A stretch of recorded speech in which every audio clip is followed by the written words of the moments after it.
अस्सलामुअलैकुम वरहमतुल्लाहि वबरकातुहू। खुश आमदीद। तो हमारे इंडिया में फेस्टिवल सीज़न ज़ोरों शोरों से स्टार्ट होने वाले हैं। तो किस तरह से हम इस एक ब्लाउज पैटर्न को कटिंग करने के बाद ये सारी ब्लाउजेस एक ही दफ़ा में डालकर आसानी के साथ जल्दी जल्दी काम को ख़त्म करेंगे, किस तरह से कटिंग करेंगे, क्या होंगे मेन टिप्स एक साथ में बहुत सारी ब्लाउजेस कट करने के। 4 से 8 ब्लाउजेस तक हमने यहाँ पर कटिंग करने हैं, एक ही साथ में सीखेंगे। मेन टिप्स इसके लिए किन बातों का ध्यान रखना है। तो लाइनिंग के कपड़े को हमने यहाँ पर आयरन नहीं किया है, क्लॉथ को पानी में पहले हम कॉटन क्लॉथ को पानी में वॉश करके उसको सुखा लेंगे और उसको इस तरह से अच्छे से थोड़ा सा खींचते हुए, अभी ज़रूरी नहीं कि हर बार आयरन ही किया जाए, थोड़ा सा इस तरह से हम इसको खींच खांच कर स्टडी कर लेंगे तो काम चल जाएगा। तो इसको इस तरह से नीटली थोड़ा सा खींचते हुए अच्छे से स्टडी कर लेंगे और इसके बाद इस तरह से एक के ऊपर एक सेम कस्टमर के अगर बहुत सारे ब्लाउजेस हैं तो वो उनके लिए है। तो यहाँ पर ये मेरे कस्टमर ने 5 ब्लाउजेस दिए हैं स्टिचिंग करने के लिए। तो इसको इस तरह से हमने नीटली ऐसे एक ही साइज़ में करते हुए, एक ही लेवल में करते हुए एक दूसरे पर इस तरह से बिछा देना है ब्लाउज़ के लाइनिंग्स को। तो यहाँ पर ये 4वां लाइनिंग कपड़ा है, 4th लाइनिंग फैब्रिक यहाँ पर मैंने डाल दिया है इसको। उसके बाद ये सबसे पहले एक कोई भी एक हम कट कर लेंगे। यहाँ पर मेरे पास सेम कस्टमर के 5 ब्लाउजेस हैं कटिंग करने के। अगर 8 या 10 ब्लाउजेस भी होंगे तो इसी तरह से मैं कटिंग करती हूँ, तो आप भी ज़रूर ट्राई कीजिएगा, इस तरह से काम बहुत जल्दी हो जाता है। तो टिप नंबर 1 ये कि यहाँ पर इस तरह से हमने सबसे पहले गले को अच्छे से एडजस्ट कर लेना है और मार्किंग देखनी है, मेजरमेंट चेक करनी है कि जितना हमने कटिंग किया हुआ था नेक को उतना करेक्ट हमने डाला हुआ है या नहीं।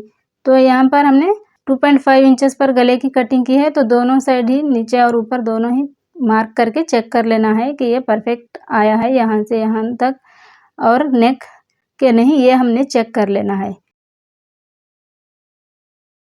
क्योंकि अगर यहाँ से उल्टा पुल्टा हो गया और इस तरह से नेक की यहाँ से मार्किंग जितनी है उतनी ना होते हुए थोड़ा ज़्यादा चौड़ा आ जाएगा गला, तो फिर ये ख़राब हो जाएगा दूसरे ब्लाउजेस का। और उसके बाद यहाँ पर टिप नंबर 2 है कि शोल्डर की इस तरह से हमने मार्किंग कर लेनी है कि अगर हमने 5.5 इंच पर रखा हुआ है ब्लाउज़ को, तो इस तरह से पहले हमने शोल्डर की मार्किंग कर लेनी है। उसके बाद यहाँ पर ये वेट्स हैं, मैंने इस पर रख लिया है। तो इस तरह से शोल्डर और गले का परफेक्ट मार्क कर लेना है पहले कटिंग करने से पहले। उसके बाद इस तरह से 2 छोटे से हमने कोई वेट इस पर रखकर इस तरह से ब्लाउज़ को कटिंग कर लेना है। तो इस तरह से हमने नेक की विड्थ जो है वो परफेक्टली मेजर करके कटिंग करने से अगर कटिंग करते वक्त कपड़ा भी खिसक जाए तो ऊपर का हमें पता चल जाएगा कि मार्किंग ख़राब हो रही है। तो इस तरह से ये कंप्लीट हो चुकी है एक बैक की कटिंग की पैटर्न की। तो ये देखिए यहाँ पर एक साथ मैंने 4 ब्लाउज़ पीसेस कट कर लिए हैं। अगरचे आपकी ब्लाउज़ का राउंड है मेजरमेंट तो आप सारे राउंड कटिंग कर सकते हैं। इस साइड हमने स्लीव्स की कटिंग करनी है और अगर इस साइड देखेंगे तो यहाँ पर क्रॉस बेल्ट नहीं निकल पाएगी, तो इस साइड हम क्रॉस बेल्ट निकाल सकते हैं अगर स्लीव्स इस साइड कट करेंगे तो। पर यहाँ पर मेरे सारे ही ब्लाउजेस जो हैं वो एल्बो लेंथ की स्लीव्स के हैं, तो इसके लिए मैं इस साइड फ्रंट की कटिंग करूँगी।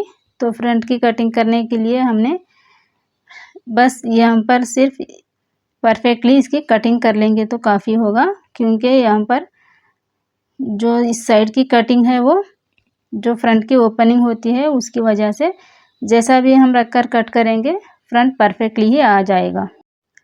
तो फ्रंट और बैक की कटिंग कंप्लीट कर देने के बाद स्लीव्स कटिंग करने से पहले हमने एक बार मेन फैब्रिक की जो है वो चेक कर लेनी चाहिए। जो है स्लीव्स को कई बार डिज़ाइंस भी आते हैं और इस तरह से बड़े या छोटे बॉर्डर्स आते हैं, तो इसकी वजह से कटिंग जो है वो देख समझ कर करनी पड़ती है। अभी यहाँ पर जो मेरे पास हैं वो सारी साड़ीज़ जो हैं वो बॉर्डर्स की ही हैं, तो इसके लिए स्लीव्स भी हम एक ही साइज़ के भी कट कर सकते हैं। तो यहाँ पर तो चारों फैब्रिक को मैंने स्लीव्स कटिंग के लिए पूरे एक के ऊपर एक सेट कर दिया।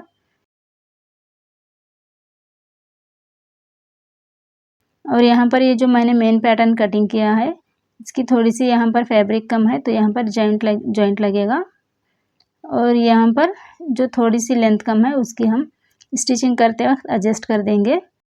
तो अभी यहाँ पर हमने इसकी लेंथ चेक कर लेनी है, और यहाँ पर जो जॉइंट पड़ने वाला है उसकी कटिंग के हिसाब से ना करते हुए सही मेजरमेंट कर लेंगे इसकी। तो 3 इंचेस पर जो स्टैंडर्ड मेजरमेंट है वो मार्क कर लेने के बाद इस तरह से हमने स्लीव्स की कटिंग भी कंप्लीट कर देनी है। चारों ब्लाउज पीसेस की एक ही दफ़ा में ये भी कटिंग हो जाएगी।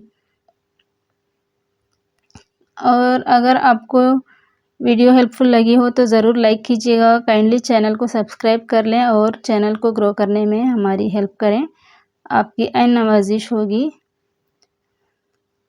और अगर आपको कोई बात पूछनी हो तो आप ज़रूर कमेंट करके पूछ सकते हैं। एनीवेज, तो यहाँ पर हमारी स्लीव्स की कटिंग भी कंप्लीट हो चुकी है। अभी हमारी जो क्रॉस बेल्ट है वो कटिंग करना बाकी है, तो यहाँ पर हम बचे हुए कपड़ों में एडजस्टमेंट करके कटिंग कर सकते हैं।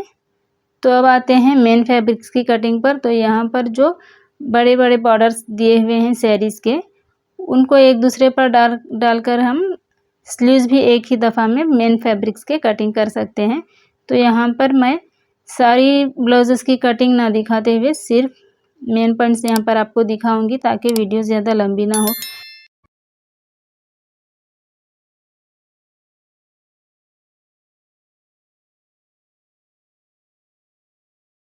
तो ये देखिए, इस तरह से पहले हम जो स्लीव्स इस तरह के बॉर्डर्स की जो ब्लाउज पीस होती हैं उनको कटिंग करने के लिए ना हम पहले बॉर्डर्स की तरफ स्लीव्स की कटिंग कर लेंगे। इस तरह से कटिंग करने से हमारा मेन जो बॉर्डर होती है वो स्लीव्स के लिए होती है। यूजुअली सभी यही इसी तरीके से पहनते हैं। तो इसके लिए सबसे पहले बड़ी बॉर्डर वाली साइड हम स्लीव्स को कटिंग कर देंगे। ठीक है, तो इस तरह से हमारी परफेक्ट मेजरमेंट जितनी है वो पहले हमने एक बार चेक कर लेनी है, फिर उसके बाद इस तरह से हमने इसकी कटिंग कंप्लीट कर देनी है।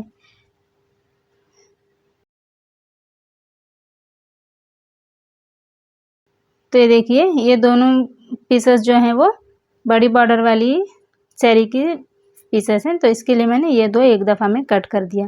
तो अभी यहाँ पर बैक वाली कटिंग की साइड आते हैं। तो इस तरह की छोटी बॉर्डर्स बची हुई हैं। तो ये बॉर्डर्स अगरचे आप नेक में यूज़ करना चाहते हैं नेक डिज़ाइनिंग के लिए, तो इसको पहले आप कटिंग करके साइड में रख दें। या फिर अगर आप बैक की नीचे की साइड, बॉटम वाली साइड इन बॉर्डर्स को स्टिच करना चाहते हैं तो आप डायरेक्ट बॉर्डर्स की साइड से ही स्टिच कर सकते हैं। और इस फैब्रिक में जो है ये दोनों ही सेम बॉर्डर्स दिए हुए हैं, तो यहाँ पर आप इसको स्लीव्स के लिए भी यूज़ कर सकते हैं और बैक साइड के लिए भी सेम बॉर्डर ही यूज़ कर सकते हैं। तो आप यूजुअली इसी तरह से सारे ही ब्लाउजेस अगरचे सेम पैटर्न वाले हों तो आप आसानी के साथ इसी तरह से एक ही दफ़ा में सारे ही कंप्लीट कर सकते हैं। बस ध्यान ये रखना है कि ये जो नेक है बैक वाला, उसकी ऊपर की जो नेक की विड्थ होती है वो बिल्कुल परफेक्ट मेजरमेंट के साथ कटिंग हो, जो हमने लाइनिंग की कटिंग की होती है। और शोल्डर की जो मेजरमेंट होती है वो परफेक्ट होनी चाहिए। इन बातों का ध्यान रखते हुए ब्लाउजेस की कटिंग एक दफ़ा में 5 से 10 तक ये आसानी के साथ कटिंग कर सकते हैं। और अगर आप स्टिच की हुई ब्लाउज़ की मेजरमेंट लेने का तरीक़ा सीखना चाहते हैं तो ये वाली वीडियो एंड स्क्रीन पर आपको मिल जाएगी, ज़रूर देख लीजिएगा। Okay, thanks for watching. मिलते हैं अगले वीडियो।